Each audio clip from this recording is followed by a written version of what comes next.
ఓం శాంతి. ఈరోజు మురళి 5 డిసెంబర్ 2024. బాబా చెప్తున్నారు, మధురమైన పిల్లల్లారా, మీకు ఏ జ్ఞానమైతే లభిస్తూ ఉందో దానిపై విచార సాగర మంథనం చేయండి.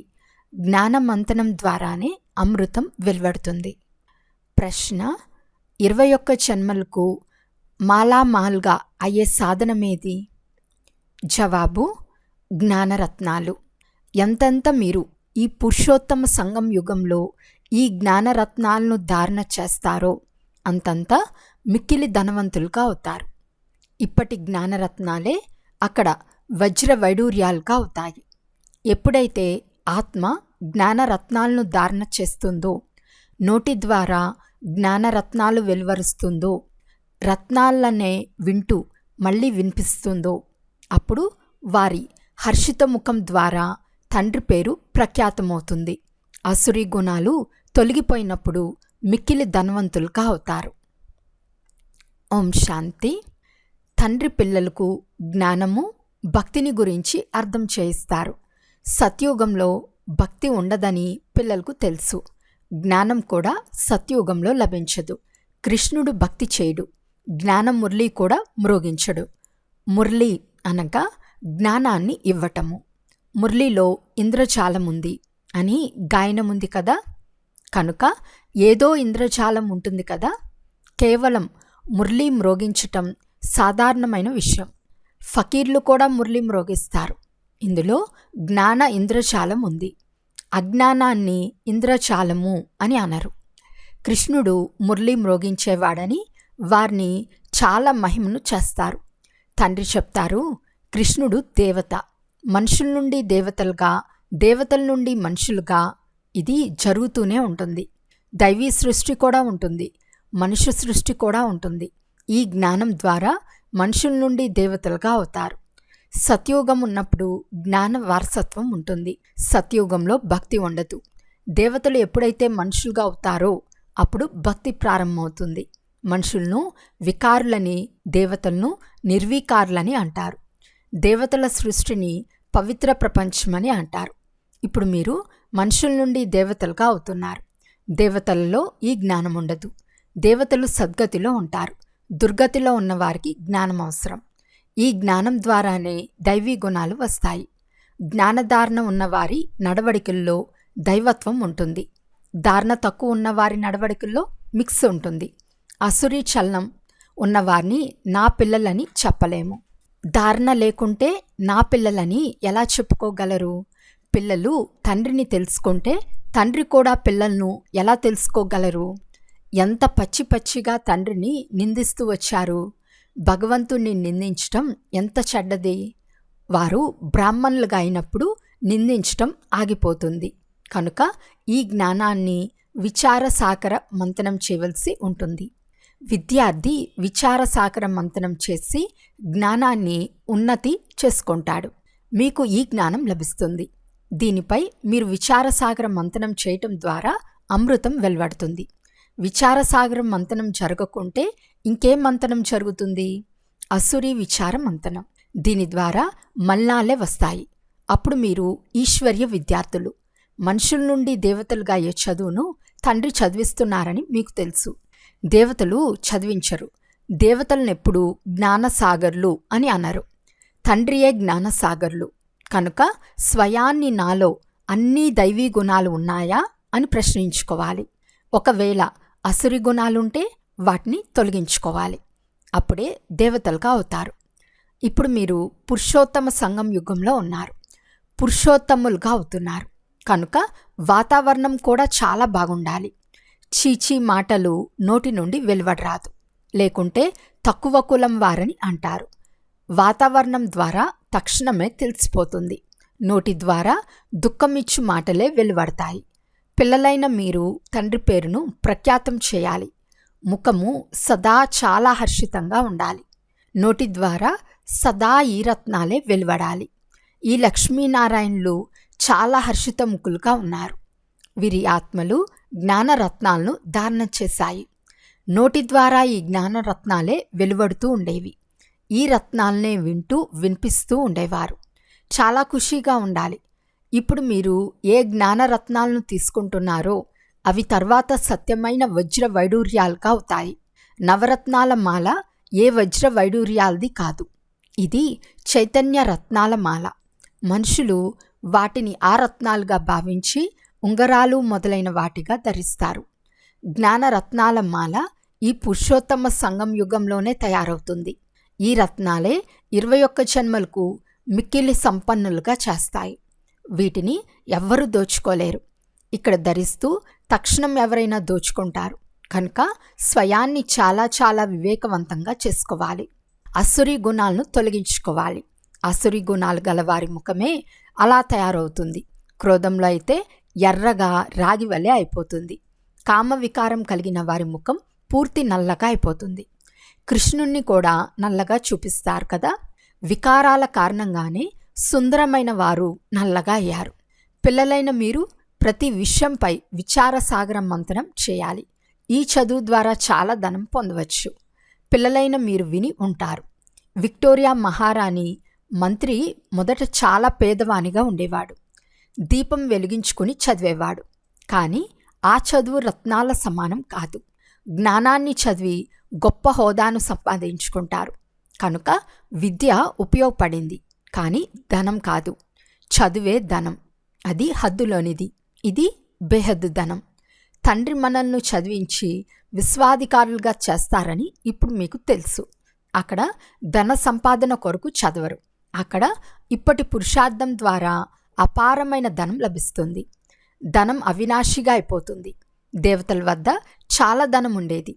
వారు వామ మార్గంలో రావణ రాజ్యంలోకి వచ్చినప్పుడు కూడా చాలా ధనం ఉండేది. ఎన్ని మందిరాలు కట్టించారు. తర్వాత ముసల్మాన్లు దోచుకున్నారు. ఎంతో ధనవంతులుగా ఉండేవారు. ఈ రోజుల్లోని చదువు ద్వారా ఇంత ధనవంతులుగా అవ్వలేరు. ఈ చదువు ద్వారా మనుషులు ఏమవుతున్నారో చూడండి. పేదవారి నుండి ధనవంతులుగా అవుతున్నారు. ఇప్పుడు భారతదేశం ఎంత పేదగా ఉందో చూడండి. ధనవంతులకు సమయమే ఉండదు. వారికి తమ ధనము, హోదాల అహంకారం చాలా ఉంటుంది. ఇందులో అహంకారం మొదలైనవన్నీ సమాప్తమైపోవాలి. మనం ఆత్మలము. ఆత్మల వద్ద ధన సంపదలు, వజ్ర వైడూర్యాలు మొదలైనవేవి ఉండవు. తండ్రి చెప్తారు, మధురమైన పిల్లల్లారా, దేహ సహితంగా దేహ సంబంధాలన్నీ వదిలేయండి. ఆత్మ శరీరాన్ని వదిలేస్తే ఆ శ్రీమంత స్థితి అంతా సమాప్తమైపోతుంది. మళ్ళీ కొత్తగా చదవాలి. ధనాన్ని సంపాదించినప్పుడే ధనవంతులుగా అవుతారు. లేక దాన పుణ్యాలు బాగా చేసి ఉంటే శ్రీమంతుల ఇంట్లో జన్మిస్తారు. ఇది జరిగిపోయిన కర్మల ఫలమని అంటారు.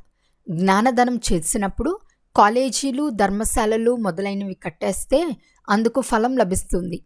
కానీ అది అల్పకాల ఫలం. ఈ దానపుణ్యాలు మొదలైనవన్నీ ఇక్కడే చేస్తారు. సత్యుగంలో చేయరు. సత్యుగంలో మంచి కర్మలే ఉంటాయి. ఎందుకంటే ఇప్పటి వారసత్వం లభించి ఉంటుంది. అక్కడ ఏ కర్మ వికర్మగా అవ్వదు. ఎందుకంటే రావణుడే ఉండడు. వికారాలకు వశమగుట వలన వికారీ కర్మలుగా అవుతాయి. వికారాల వలన వికర్మలు తయారవుతాయి. స్వర్గంలో వికర్మలు ఏవి జరగవు. పూర్తి ఆధారమంతా కర్మలపై ఆధారపడి ఉంది. ఈ మాయారావణుడు అవగుణాలు గలవారిగా చేస్తాడు. తండ్రి వచ్చి సర్వగుణ సంపన్నులుగా చేస్తారు. రామవంశీలు, రావణ వంశీలు యుద్ధం జరుగుతుంది. మీరు రాముని సంతానం. ఎంతో మంచి మంచి పిల్లలు మాయ చేతిలో ఓడిపోతారు. బాబా వారి పేర్లు చెప్పారు. అయినా ఆశను ఉంచుకుంటారు. అత్యంత కనిష్టమైన వారిని కూడా ఉద్ధరించవలసి ఉంటుంది. తండ్రి పూర్తి విశ్వంనంతా ఉద్ధరించవలసి ఉంటుంది. రావణ రాజ్యంలో అందరూ అదో గతిని పొంది ఉన్నారు. రక్షణ చేసుకునేందుకు, రక్షణ చేసేందుకు తండ్రి ప్రతిరోజు యుక్తులు తెలియజేస్తూ ఉంటారు. అయినా క్రింద పడుతూ అదుములుగా అవుతారు. మళ్ళీ వారు ఇంత ఉన్నతిని పొందలేరు. ఆ అద్మత్వం ఆంతరికంలో తింటూ ఉంటుంది. అంతిమ సమయంలో ఎవరి స్మృతిలో శరీరాన్ని వదులుతారో తదానుసారంగా గతి అని చెప్తారు కదా. వారి బుద్ధిలో ఆ అద్వమతమే గుర్తు వస్తూ ఉంటుంది. తండ్రి కూర్చుని పిల్లలకు అర్థం చేయిస్తున్నారు. కల్పకల్పం సృష్టి చక్రం ఎలా తిరుగుతుందో మీరు మాత్రమే వింటారు. జంతువులు తెలుసుకోలేవు కదా. మీరే వింటారు, అర్థం చేసుకుంటారు. మనుషులు మనుషులే. ఈ లక్ష్మీనారాయణులకు కూడా ముక్కు, చెవులు మొదలైనవన్నీ ఉన్నాయి. వారు కూడా మనుషులే కదా. కానీ దైవీ గుణాలు ఉన్న కారణంగా వారిని దేవతలు అని అంటారు. వారిలాంటి దేవతలుగా ఎలా అవుతారు, మళ్ళీ ఎలా పడిపోతారు? ఈ చక్రం గురించి మీకు మాత్రమే తెలుసు. ఎవరు విచారసాగర మంథనం చేస్తూ ఉంటారో వారికే ధారణ జరుగుతుంది. విచారసాగర మంథనం చేయని వారిని మూర్ఖులని అంటారు. మురళి నడిపించే వారికి ఈ టాపిక్పై ఇలా అర్థం చేయించాలని విచారసాగర మంథనం జరుగుతూ ఉంటుంది. ఇప్పుడు అర్థం చేసుకోకపోయినా ముందు తప్పకుండా అర్థం చేసుకుంటారు అని నమ్మకం ఉంచబడుతుంది. నమ్మకం ఉంచటం అనగా సర్వీస్ చేసేందుకు ఆసక్తి ఉన్నట్లు. వారు అలసిపోరు. ఎవరైనా ఉన్నతి పొంది మళ్ళీ అదుములై వచ్చినట్లయితే స్నేహంతో కూర్చోబెడతారు కదా, లేక వెళ్ళిపోండి అని అంటారా? ఇన్ని రోజులు ఎక్కడ ఉన్నారు, ఎందుకు రాలేదు అని స్థితిగతులను అడగవలసి ఉంటుంది. మాయ చేతిలో ఓడిపోయానని చెప్తారు కదా. జ్ఞానం చాలా బాగుందని అర్థం కూడా చేసుకుంటారు. స్మృతి అయితే ఉంటుంది కదా. భక్తిలో గెలుపు ఓటములు పొందే మాటే లేదు. ఇది జ్ఞానము. దీనిని ధారణ చేయాలి. మీరు ఎప్పటి వరకు బ్రాహ్మణులుగా అవ్వరో అప్పటి వరకు దేవతలుగా అవ్వలేరు. క్రైస్తవులు, బౌద్ధులు, పారసీలు మొదలైన వారిలో బ్రాహ్మణులు ఉండరు. బ్రాహ్మణుల సంతానం బ్రాహ్మణులుగా అవుతారు. ఈ విషయాలు ఇప్పుడు మీరు అర్థం చేసుకున్నారు. అల్ఫ్ను స్మృతి చేయాలని మీకు తెలుసు. అల్ఫ్ను స్మృతి చేయటం వలన బే అంటే ఆస్తి లభిస్తుంది. మిమ్మల్ని కలుసుకునేందుకు ఎవ్వరు వచ్చినా వారికి అల్ఫ్ అల్లాను స్మృతి చెయ్యండి అని చెప్పండి. అల్ఫ్ అనే శ్రేష్టమైన వారిని చెప్తారు. వేలితో పరమాత్ముని వైపు చూపిస్తారు. నేరుగా వారు అల్ఫ్ అంటే పరమాత్మ అని, అల్ఫ్ ఒక్కరే అని కూడా చెప్తారు. భగవంతుడు ఒక్కరే, మిగిలిన వారంతా వారి పిల్లలు. తండ్రిని అల్ఫ్ అని అంటారు.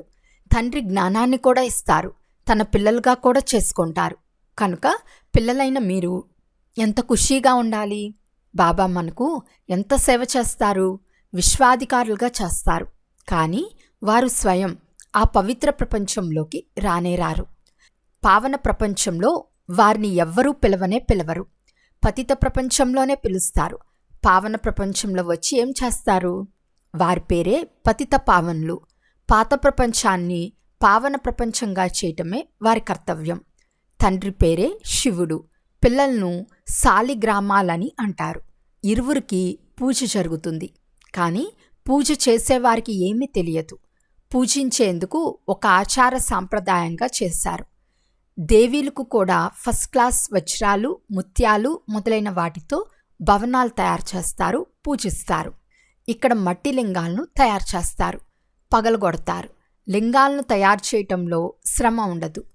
దేవీలను తయారు చేయటంలో శ్రమ ఉంటుంది. వారి పూజలో శ్రమ ఉండదు, ఉచితంగా లభిస్తాయి. రాళ్ళు నీటి రాపిడికి గోళాకారంగా తయారవుతాయి. పూర్తి అండాకారంగా చేస్తారు. ఆత్మ అండాకారంలో ఉంటుంది, బ్రహ్మతత్వంలో ఉంటుంది అని అంటారు. కనుక దాన్ని బ్రహ్మాండము అని అంటారు. మీరు బ్రహ్మాండానికి, విశ్వానికి అధికారులుగా అవుతారు. కనుక మొట్టమొదట తండ్రి గురించి అర్థం చేయించాలి. శివుణ్ణి బాబా అని అందరూ స్మృతి చేస్తారు. బ్రహ్మను కూడా బాబా అని అంటారు. ప్రజాపిత కనుక పూర్తి ప్రజలందరికీ పిత అయ్యాడు కదా. గ్రేట్ గ్రేట్ గ్రాండ్ ఫాదర్ అయ్యాడు. ఈ పూర్తి జ్ఞానం ఇప్పుడు మీలో ఉంది. ప్రజాపిత బ్రహ్మ అని చాలామంది చెప్తారు, కానీ యథార్థ రీతిలో ఎవ్వరికీ తెలియదు. బ్రహ్మ ఎవరి సంతానము? పరంపిత పరమాత్ముని సంతానమని మీరు చెప్తారు. శివబాబా వీరిని దత్తు తీసుకున్నారు కనుక ఇతడు శరీరధారి కదా. ఈశ్వరునికి అందరూ సంతానమే. ఎప్పుడైతే శరీరం లభిస్తుందో అప్పుడు ప్రజాపిత బ్రహ్మకు దత్తు పిల్లలని చెప్తారు. అది దత్తత కాదు. ఆత్మలను పరంపిత పరమాత్మ దత్తత తీసుకున్నారా? లేదు. పిల్లలైన మిమ్ములను దత్తత తీసుకున్నారు. ఇప్పుడు మీరు బ్రహ్మ కుమార్ కుమారీలు. శివబాబా దత్తత తీసుకోరు. ఆత్మలందరూ అనాది, అవినాశి. ఆత్మలందరికీ తమ తమ శరీరం, తమ తమ పాత్ర లభించి ఉంది. దాన్ని అభినయించే తీరాలి. ఈ పాత్రనే అనాది, అవినాశి, పరంపరగా వస్తుంది. దాని ఆది అంతములు తెలపలేము. అచ్చా, మధురాతి మధురమైన అపురూపమైన పిల్లలకు మాతాపిత బాప్దాదాల ప్రియ స్మృతులు మరియు గుడ్ మార్నింగ్. ఆత్మీక పిల్లలకు ఆత్మీక తండ్రి నమస్తే. ఆత్మీక తండ్రికి ఆత్మీక పిల్లల యొక్క ప్రియ స్మృతులు మరియు నమస్తే నమస్తే నమస్తే. ధారణ కొరకు ముఖ్య సారం. ఫస్ట్ పాయింట్, మీ ధనికత్వము స్థానాల అహంకారాన్ని సమాప్తం చేసుకోవాలి. అవినాశి జ్ఞానధనం ద్వారా స్వయాన్ని ఐశ్వర్యవంతులుగా చేసుకోవాలి. సేవలో ఎప్పుడూ అలసిపోరాదు. సెకండ్ పాయింట్, వాతావరణాన్ని బాగా ఉంచుకునేందుకు నోటి ద్వారా సదా రత్నాల్ని వెలువడాలి. దుఃఖంనిచ్చే మాటలు వెలువడకుండా గమనముంచాలి. హర్షితముఖులుగా ఉండాలి. వరదానము, ఎటువంటి వాయుమండలంలోనైనా మనసు బుద్ధిని ఒక్క సెకండ్లో ఏకాగ్రం చేసే సర్వశక్తి సంపన్న భవ. బాప్దాదా పిల్లలందరికీ సర్వశక్తులను వారసత్వ రూపంలో ఇచ్చేశారు. స్మృతి శక్తి అంటే మనసు బుద్ధి ఎక్కడ కావాలనుకుంటే అక్కడ లగ్నమైపోవాలి. ఎటువంటి వాయుమండలంలోనైనా తమ మనసు బుద్ధిని ఒక్క సెకండ్లో ఏకాగ్రం చేయండి. పరిస్థితులు ఆందోళన కలిగించేవిగా ఉన్న, వాయుమండలం తమోగుణిగా ఉన్న, మాయ తనం వశం చేసుకునే ప్రయత్నం చేస్తున్న ఒక్క సెకండ్లో ఏకాగ్రమైపోండి. ఇటువంటి కంట్రోలింగ్ పవర్ ఉంటే మిమ్మల్ని సర్వశక్తి సంపన్నులు అని అంటారు. స్లోగన్, విశ్వ కళ్యాణం యొక్క బాధ్యతా కిరీటం మరియు పవిత్రత యొక్క ప్రకాశ కిరీటాన్ని ధరించే వారే డబల్ కిరీటదారులుగా అవుతారు. అచ్చా, ఓం శాంతి.